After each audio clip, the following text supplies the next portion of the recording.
নবীজি একবার হঠাৎ অসুস্থ হয়ে গেলেন। এই যে হুঁশ আবার বেহুশ, এইভাবেই সারাদিন চলে যায়। মাঝে মাঝেই বেহুশ হয়ে যান।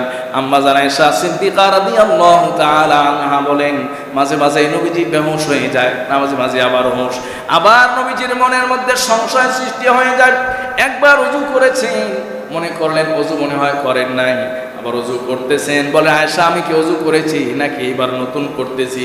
মানে মনের মধ্যে সংশয়, মনের মধ্যে ওয়াসওয়াসা সৃষ্টি হয়ে গেছে। নবী করিম সাল্লাল্লাহু আলাইহি সাল্লাম বিপাকের মধ্যে পড়ে গেলেন। হঠাৎ এমন পরিস্থিতি, কারণটা কি? এই চিন্তা করতে করতে একটু বিশ্রাম করতেছেন, ঘুম চলে আসছেন। আল্লাহ পাক রব্বুল আলামিন স্বপ্নযোগে নবীজিকে দেখায় দিলেন। নবীজির কাছে দুইজন মানুষ চলে আসছে। একজন মাথার কাছে বসছেন, আরেকজন পায়ের কাছে বসছেন। মাথার কাছে যে বসেছে, সে পায়ের কাছে যে বসেছে তাকে জিজ্ঞেস করে, বলো তো নবীজির কি হয়েছে? সে উত্তর দিচ্ছে, নবীজিকে জাদু করা হয়েছে। সুবহানাল্লাহ। মানে এই দুইজনই কথা বলছে, একজন আরেকজনের সাথে কথা বলে, বলো তো নবীজির কি হয়েছে? আরেকজন উত্তর দেয়, নবীজিকে জাদু করা হয়েছে। আবার বলে, জাদু কে করেছে? আরেকজন উত্তর দিচ্ছে যে ইহুদি লাবিদ ইবনুল আসম, সে নবীজিকে জাদু করেছে। আরেকজন আবার প্রশ্ন করতেছে, কিভাবে আমার নবীজিকে জাদু করলো? অপরজন উত্তর দিচ্ছে যে নবীজি সাল্লাল্লাহু আলাইহি ওয়াসাল্লামের একজন কাজের ছেলে ছিল, তার মাধ্যমে একটা চিরুনি সংগ্রহ করেছে সেই লাবিদ ইবনুল আসম। আর ওই চিরুনিতে সুতা দিয়ে 11টা গিরু দিয়েছে, 11টা গিট দিয়েছে। ওই 11টা গিটের মধ্যে 11টা সুই ঢুকিয়ে দিয়েছে। এরপরে সেটাতে কুফরি কালাম করে, আল্লাহর নামে শিরকি করে, সেটাকে একটা কূপের মধ্যে রেখে পাথর দিয়ে চাপা দিয়ে রেখেছে। নবী করিম সাল্লাল্লাহু আলাইহি ওয়াসাল্লাম ঘুম থেকে জাগ্রত হয়ে গেলেন। এরপরে সাহাবীদেরকে স্মরণ করে বললেন যে আল্লাহ পাক রব্বুল আলামিন আমাকে যে জাদু করা হয়েছে, সেই জাদু সম্পর্কে আল্লাহ পাক আমাকে অবহিত করেছেন, আর 2টি সূরা নাজিল করেছেন। এই 2টি সূরা পড়ে এই জাদুতে ফুঁক দিলে জাদু সাথে সাথে নিঃশেষ হয়ে যাবে। সুবহানাল্লাহ। সম্মানিত ভাইরা, সর্বোপরি নবীজি সাল্লাল্লাহু আলাইহি ওয়াসাল্লাম বলেছেন, এবং কোরআনে আল্লাহ পাক বলেছেন, ওয়ানুনাজ্জিলু মিনাল কোরআন মা হুয়া শিফাউন ওয়া রাহমাতুল লিল মুমিনিন। এই কোরআনকে আমি ঈমানদারদের জন্য, মুমিনদের জন্য এই কোরআনে এমন এমন তথ্য দিয়েছি, যেই তথ্য তাদের জন্য শেফা, তাদের জন্য আরোগ্য, তাদের জন্য সুস্থতার কারণ হবে। সুবহানাল্লাহ। রোগ ব্যাধি আসলেই সরাসরি আগে ডাক্তারের কাছে যায়, অনেক আগে নিজেও কি করা, কোরআন হাদিসের চিকিৎসা গ্রহণ করে। সেটা কি? অনেক সময় সূরা ফাতিহা পড়ে, পেটে একটু ব্যথা হচ্ছে, সূরা ফাতিহা পড়ে ফু দেন। দেখবেন ইমানের সাথে যদি ফু দিয়া খেতে পারেন, অনেক সময় ভালো হয়ে যায়। কথা বলেন ঠিক কিনা? না, আল্লাহর ওয়াদা যে কোরআনকে আমি শিফা বানাইছি, কোরআনকে আমি আরোগ্য দানকারী বানাইছি, কোরআনকে আমি সুস্থতার কারণ বানাইছি। নবী করিম সাল্লাল্লাহু আলাইহি ওয়াসাল্লামের উপরে জাদু করা হয়েছিল। সেই জাদু নবীজি সাল্লাল্লাহু আলাইহি ওয়াসাল্লামের উপরে 11 আয়াত বিশিষ্ট আয়াত নাজিল করে আল্লাহ পাক রব্বুল আলামিন সেই জাদুকে নষ্ট করে দিয়েছিলেন। সুবহানাল্লাহ। এই জন্য কোরআনের সবচাইতে বড় সূরা, সবচাইতে ছোট 2টি সূরা, কোরআনের সবচাইতে গুরুত্বপূর্ণ 2টি সূরা, যেই সূরাকে সূরাতুল মুআউযিজাতাইন বলা হয়, অর্থাৎ হলো আশ্রয়ের সূরা। আল্লাহর কাছে কেউ যদি এই সূরা 2টি করে আশ্রয় চায়, আল্লাহ পাক রব্বুল আলামিন তাকে আশ্রয় দিয়ে দিবেন। সুবহানাল্লাহ। নবীজি একবার হঠাৎ অসুস্থ হয়ে গেলেন।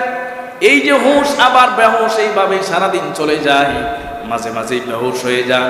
আম্মা জান আয়েশা সিদ্দিকা রাদিয়াল্লাহু তাআলা আনহা বলেন, মাঝে মাঝেই নবীজি বেহুশ হয়ে যায়, মাঝে মাঝে আবার হুঁশ। আবার নবীজির মনের মধ্যে সংশয় সৃষ্টি হয়ে যায়। একবার ওযু করেছেন, মনে করলেন ওযু মনে হয় করেন নাই, আবার ওযু করতেছেন, বলে আয়েশা আমি কি ওযু করেছি নাকি এবার নতুন করতেছি। মানে মনের মধ্যে সংশয়, মনের মধ্যে ওয়াসওয়াসা সৃষ্টি হয়ে গেছে। নবী করিম সাল্লাল্লাহু আলাইহি সাল্লাম বিপাকের মধ্যে পড়ে গেলেন। হঠাৎ এমন পরিস্থিতি, কারণটা কি? এই চিন্তা করতে করতে একটু বিশ্রাম করতেছেন, ঘুম চলে আসছেন। আল্লাহ পাক রব্বুল আলামিন স্বপ্নযোগে নবীজিকে দেখায় দিলেন। নবীজির কাছে দুইজন মানুষ চলে আসছে। একজন মাথার কাছে বসছেন, আরেকজন পায়ের কাছে বসছেন। মাথার কাছে যে বসেছে, সে পায়ের কাছে যে বসেছে তাকে জিজ্ঞেস করে, বলো তো নবীজির কি হয়েছে? সে উত্তর দিচ্ছে, নবীজিকে জাদু করা হয়েছে। সুবহানাল্লাহ। মানে এই দুইজনই কথা বলছে, একজন আরেকজনের সাথে কথা বলে, বলো তো নবীজির কি হয়েছে? আরেকজন উত্তর দেয়, নবীজিকে জাদু করা হয়েছে। আবার বলে, জাদু কে করেছে? আরেকজন উত্তর দিচ্ছে যে ইহুদি লাবিদ ইবনুল আসম, সে নবীজিকে জাদু করেছে। আরেকজন আবার প্রশ্ন করতেছে কিভাবে আমার নবীজিকে জাদু করলো? অপরজন উত্তর দিচ্ছে যে নবীজি সাল্লাল্লাহু আলাইহি ওয়াসাল্লামের একজন কাজের ছেলে ছিল, তার মাধ্যমে একটা চিরুনি সংগ্রহ করেছে সেই লাবিদ ইবনুল আসাম, আর ওই চিরুনিতে সুতা দিয়ে 11টা গিরু দিয়েছে, 11টা গিট দিয়েছে, ওই 11টা গিটের মধ্যে 11টা সোজ ঢুকিয়ে দিয়েছে, সুই ঢুকিয়ে দিয়েছে। এরপরে সেটাতে কুফরি কালাম করে আল্লাহর নামে শিরকি করে সেটাকে একটা কূপের মধ্যে রেখে পাথর দিয়ে চাপা দিয়ে রেখেছে। নবী করিম সাল্লাল্লাহু আলাইহি ওয়াসাল্লাম ঘুম থেকে জাগ্রত হয়ে গেলেন। এরপরে সাহাবীদেরকে স্মরণ করে বললেন যে আল্লাহ পাক রব্বুল আলামিন আমাকে যে জাদু করা হয়েছে সেই জাদু সম্পর্কে আল্লাহ পাক আমাকে অবহিত করেছেন, আর 2টি সূরা নাজিল করেছেন। এই 2টি সূরা পড়ে এই জাদুতে ফুঁক দিলে জাদু সাথে সাথে নিঃশেষ হয়ে যাবে। সুবহানাল্লাহ। সেই গিট ছিল 11টি। আল্লাহ পাক এই 2 সূরায় 11টি আয়াত নাজিল করে দিয়েছেন। সুবহানাল্লাহ।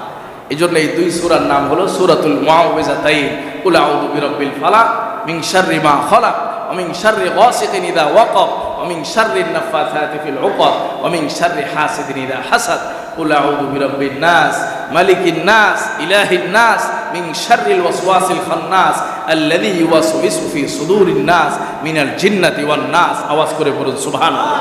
নবীজি সাহাবীদেরকে নিয়ে চলে গেলেন সেই কূপের কাছে। গিয়ে এরপরে নবীজি ঠিক তাকে স্বপ্নে দেখানো মতো পাথর উত্তোলন করলেন। দেখলেন ঠিক সেখানে নবীজির একটা চিরুনি, যেই চিরুনিটা নবীজি ব্যবহার করতেন সেখানে 11টি গিট দেওয়া। নবীজি এক একটা করে গিট খুলেছেন আর কোরআনের এই 2 সূরার এক একটি আয়াত পড়ে দম করেছেন।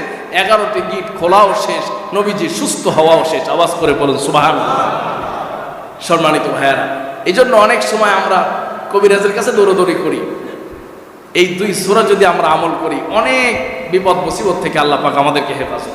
সকাল সন্ধ্যায় আমরা যদি আব্দুল্লাহ ইবনে মাসউদ রাদিয়াল্লাহু তাআলা আনহু বলেছেন যে সকাল সন্ধ্যায় এই সূরাগুলো আমি আমার সন্তানদেরকে পড়ার জন্য শিখিয়ে দিয়েছি। যাদেরকে মুখস্থ করতে পেরেছি, করাতে পেরেছি, তাদেরকে মুখস্থ করে দিয়েছি। আর বলেছি সকালে আর সন্ধ্যায় অবশ্যই নিজেরা পড়ে নিজেদের শরীরের মধ্যে ফু নিবা, আর এই সূরাই হবে তোমার জন্য রক্ষাকারী। আওয়াজ করে বলুন সুবহানাল্লাহ।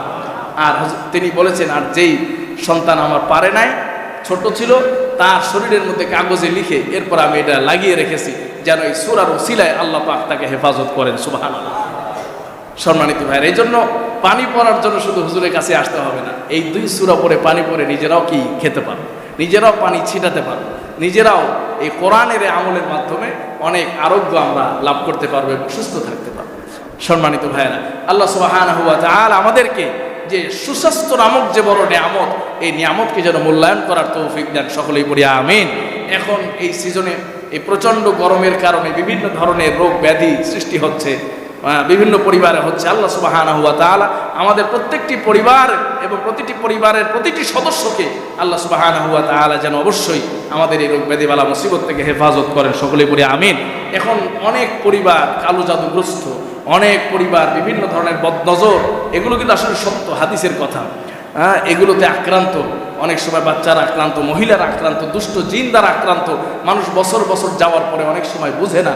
তো আমরা এই সমস্ত আমলগুলো করি, কোরআন হাদিসের আলোকে নিজেরা যদি করি তাহলে অবশ্যই আল্লাহ সুবহানাহু ওয়া তাআলা আমাদেরকে সুস্থ রাখবেন, ভালো রাখবেন। আল্লাহ সুবহানাহু ওয়া তাআলা আমাদেরকে সুস্থ রাখুন, ভালো রাখুন। সকলেই পড়ি আমিন।